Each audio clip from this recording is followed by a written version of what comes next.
calling all boomers. Is this 2005 Cadillac XLR the most boomer car ever?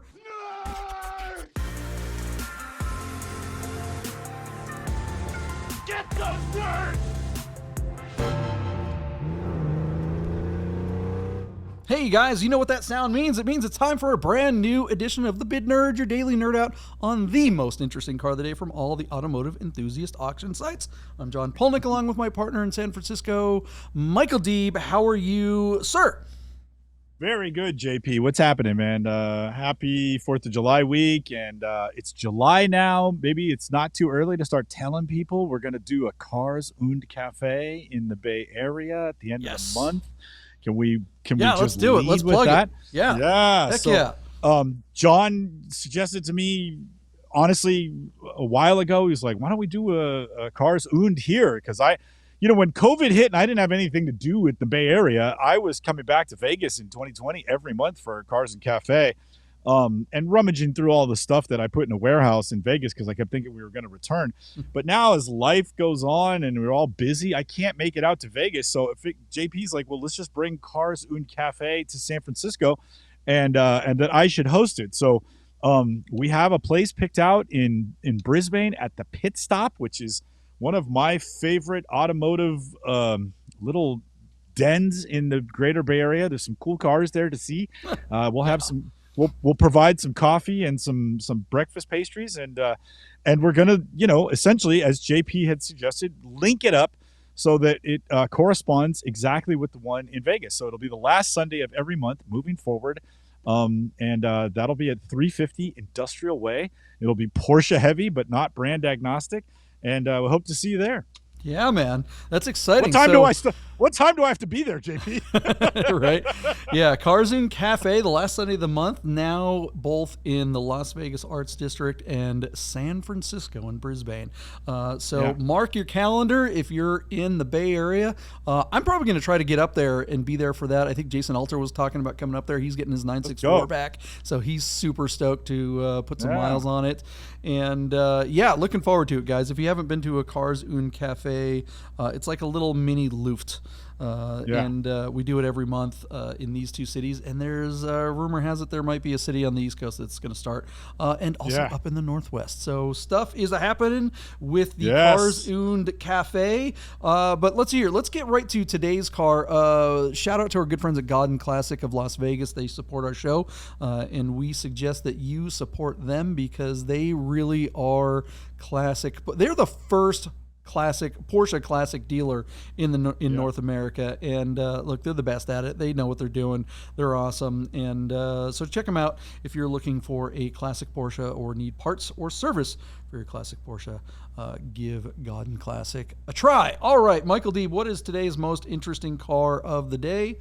And what platform is it on? What do we do? So this starts with a little bit of a confession because I read, and you had already read, one of the Nerd Herd, and I think it was Anthony. JP, please forgive me if I've got it wrong. And Anthony, please forgive me if it's not you. It's somebody else. But somebody said, hey, why don't you cover? And I thought XJR. You're telling me XLR. So we're going to cover this 2005 Cadillac XLR for Anthony. Maybe. That's how good we are at our Someone own in show. the Nerd Herd wanted us to review one of these. Yeah, somebody wanted us to cover a car, so we just picked this car out of the Rolodex, and we're just making up a name to attach to it. There you go. You're welcome. This 2005 Cadillac XLR is on Bring a Trailer, JP. It is in Corpus Christi, Texas, and showing just 36,000 miles. Now, this car does have a 4.6-liter North Star V8. I think that motor makes about 300 horsepower. But it's not the V, which was sort of their hot rod version that had like tuned suspension and probably a higher speed rated tire. But somehow these cars, which I believe, John, were built on Corvette, 2005 is going to be what, C4 or C5 platform Corvettes? I think, I think these were built on the C5 Corvette platform. And back in period, I thought these cars would really appeal to the American public. It's basically a luxurious Corvette out of, GM's parts warehouse. When you close your eyes and you look at the silhouette of the car, you can see, sort of the Corvette basic shape and architecture. And yet in the secondary market, these cars don't bring a lot of money. Now, this car looks to be in spectacular condition. Maybe it has something to do with the fact that they never really made these cars with a manual transmission. Am I right in saying that you could never get a Cadillac with a stick shift on I these? believe you're correct. Yeah.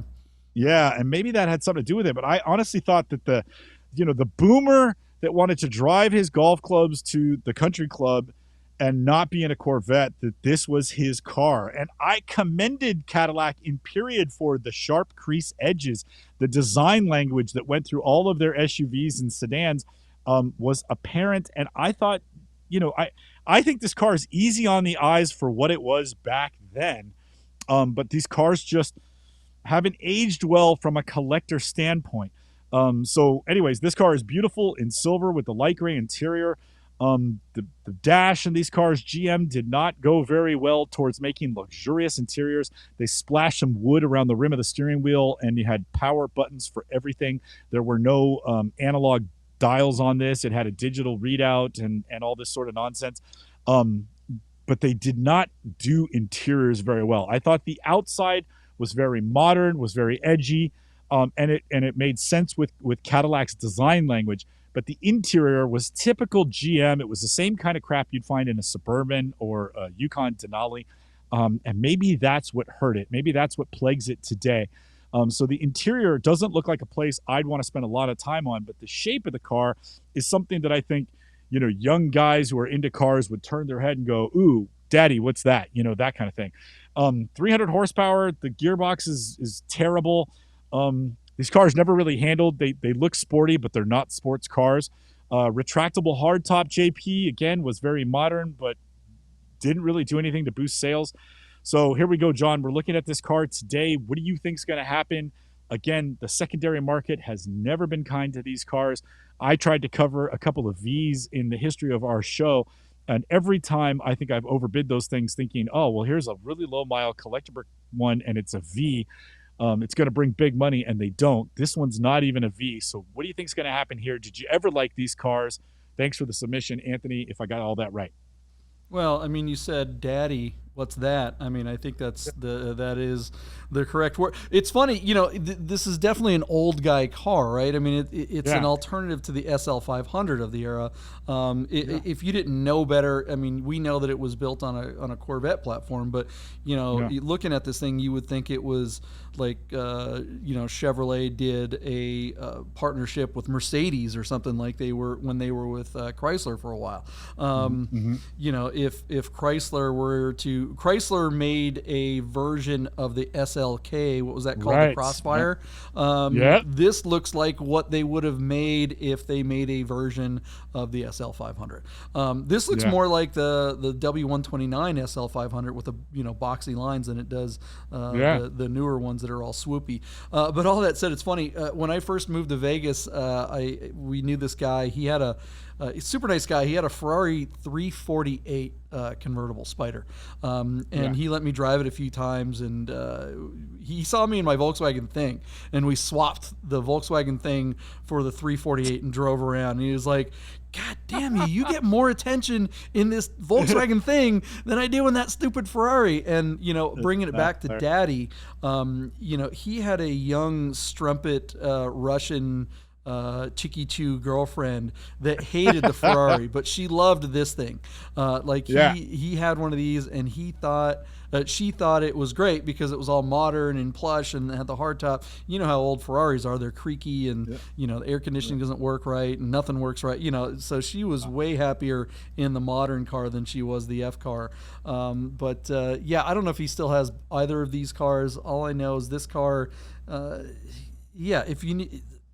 If you get one cheap, I think it'd be a great, daily driver, like here in a place like Las Vegas, because you got that hard top that goes up and down.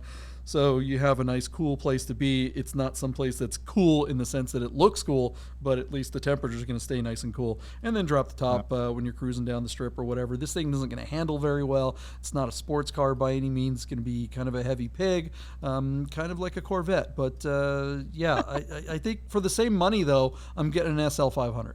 or an SL 550 or something like that. I think that these are probably going to be. We'll get to the our predictions here in a second, but you're talking about a $15,000 to $25,000 car, depending on miles and condition, all that stuff. Same thing with an SL. Heck, you probably get an SL 55 for about that, for somewhere in the same price range. And who wouldn't want a 55 over something like this? Deeb, I'd rather have this. What's that? SL55, SL55 all day long. Yeah. Going with your analogy. What's interesting, JP, about the story you were talking about, your neighbor and his little import girlfriend. The years that they made the XLR is the same year as the 348 was in production. So one car is not necessarily older than the other. Their production runs are almost identical. I think his Strumpet was made in the same year. Yeah, probably. So JP, our car is sitting at $18,000 on just 7 bids, and it closes really soon. Again, I look at this car, I look at the low mileage, I think about it's based on a Corvette, and I think immediately, okay, soft in the secondary market, $25,000 all day long. But I have overbid on Cadillacs all the time. So I'm going to really temper that and bring it back and say, I don't know if this car even breaks it to $20,000. So I'm going to say $20,000 final bid. And I don't even feel good about that because I always overbid these things. But at 18 grand, I'm comfortable going to 20 as I send it back to you. What do you think is going to happen, John? I'm going to go under. I'm going to go 19. I think you think it only makes another $1,000? Yeah, if that. I just think. I mean, people maybe a couple more bids at like $200 a pop. There's no way this thing's worth more than 20. I'm with you. I was going to say the same thing, honestly. So you stole my thunder. All right, what do you guys think? Let us know in the comments below, and we will find out how much this hardline vet goes for right after this. Hey guys, I gotta tell you about our friends Godden Porsche of Las Vegas and Godden Classic. If you're looking for a new Porsche or a classic, you gotta call our friend Steve at Godden. Save yourself the hassle of screwing around with all the auctions like we always talk about, and just talk to Steve. He'll find you the classic Porsche you're looking for. Godden Porsche of Las Vegas.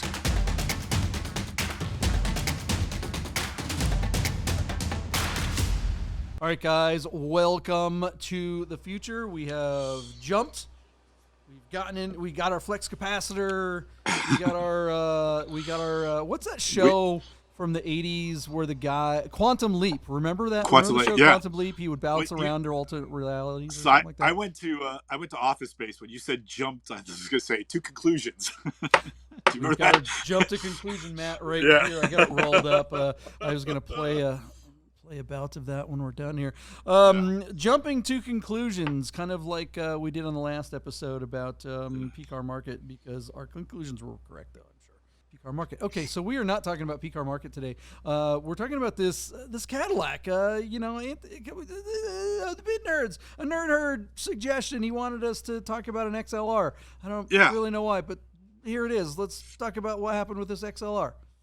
BaT, Anthony or somebody else wanted us to cover this XLR or XJR, whatever it is. We just picked this car to satisfy whatever that question was. This 36,000 mile example of a 2005 Cadillac Corvette called an XLR. I said $20,000 because these things have historically been soft in the secondary market. John, you came in underneath me at $19,000. When we were looking at the car, it was at $18,000. Our car only got one more bid and sold for $18,500 on just 8 bids. Imagine that, JP. You've got a 2005 Cadillac with less than 40,000 miles, and you call BaT to put it up on their site, and you agreed to a reserve that was under 18 grand. I mean, it's just, you just like, you just know your car's not worth anything. Anyway, out of yeah, so there you go. I mean, these cars just continue to prove that GM doesn't make collectibles. Like, it's kind of weird, right? Well, how much would a 2005 Corvette with this many miles be worth? I don't know. Not much. Not much. Probably around the same, I guess. An XLR, whenever I never understood the name. This is an XLR cable right here, right? It's got a 3-prong XLR cable. That's what plugs into these microphones here. What a weird name. I always just think of studio equipment when I think of this car. I don't know. What is it with car brands thinking that the letter X is so like, oh, we put X in there, it's going to be, ooh, everyone's going to think it's future or something like that. It's like a boomer. Definitely a boomer named this car. Yeah. All right, let me look up that Corvette. Yeah, he's quick. like, yeah. He's looking up the Corvette. Yeah, what's a Corvette of the same? And which would you Convertible. rather have? Convertible Corvette of the same vintage or this car? All right. What condition would you say this is? Concourse, excellent, or good? I'd say it's an excellent condition. Let's give it the benefit of the doubt. $32,000 would be the Haggerty insured value, and I'm going to go back and say 05. Let's do this one more time, just for poops and giggles. 05 with Cadillac. An automatic. You gotta wonder about that number because it's like I would think that maybe a manual with that kind of miles and an excellent condition might bring that, but I don't think an automatic one would. I think an automatic one would bring 20-ish. So Haggerty 20s. says that the excellent XLR is worth $34,000. Okay. So about the same money, really. Yeah. I mean, it's kind of to your point. And again, in the real world, I don't like excellent condition car. It didn't even bring 20. It didn't even. The good number is 22,000, and it didn't even bring that. It missed that by $3,500. I mean, these cars are so soft. It's ridiculous. Yeah. Anyway, I don't know. Neat car though, I guess. For less than $20,000, that's a pretty nice cruiser. I dare say it's got to be reliable, right? Yeah, I mean, it's a GM. They're kind of bulletproof, I would think. Maybe the HVAC system would give out, but I would assume that the motor, the drivetrain, and the brakes are all perfect. Fine to drive if you're so Seems inclined. like a good Vegas or Phoenix car. You have your retirement place or your winter place if you're you're a retired guy and you want to go golfing in the summer or in the winter time and you live in Chicago or something, so you have a place in Scottsdale, condo, you keep one of these in there and your golf clubs in the back, and it's a cheap ass car that looks good. What about Turoing that car in Vegas? You think that would do okay? Would you get your 18 grand back? Who the hell would tour? I mean, what are you going to get for it? $100 a day, if that? $50 a day? I don't know. I mean, I guess I would rather rent this than a Kia Disappointmente or something like that. But I mean, I just don't see anyone. I guess maybe like when you use Turo, are you looking for something specific, or do you like kind of cruise Turo? Like, okay, I'm going to go to this area. I'm going to be in whatever city at whatever time. Let's see what's available on Turo. Or do you say something fun, Yeah, I guess, I mean, if it were cheaper, but I think it would take a long time to recover your $20,000 at, $50 or $100 a pop a day, and fair I don't fair know. point. I don't know. I was just the curious Turo what market, the Turo market is one of those kind of areas that people are a little like, I've heard of people buying cars, like if you got a loan on this car and then Turo'd it, you'd be in trouble. You could be in trouble, right? Your loan. If somebody crashes it, you'd be screwed up. One, you may not get, your insurance may not cover it, and two, your loan may be rescinded. Like the bank may repo the car if they know that you're renting the car, right? That's something that we talked about on our previous episode. We did, absolutely. Yeah. Absolutely. I mean, but again, if you're borrowing money on an $18,000 Cadillac for Turo, you got bigger problems than the bank repoing your car. Yeah, and who would lend $20,000 for a car like this? I mean, that's a classic car at this point. I mean, I know. You're paying a pretty high interest rate. I don't know. What do you guys think? Let us know in the comments below. Cadillac XLR. This video will get 14 views. If you're one of those 14 people, we really do appreciate you guys hanging out. Yeah. All 14 people get stickers.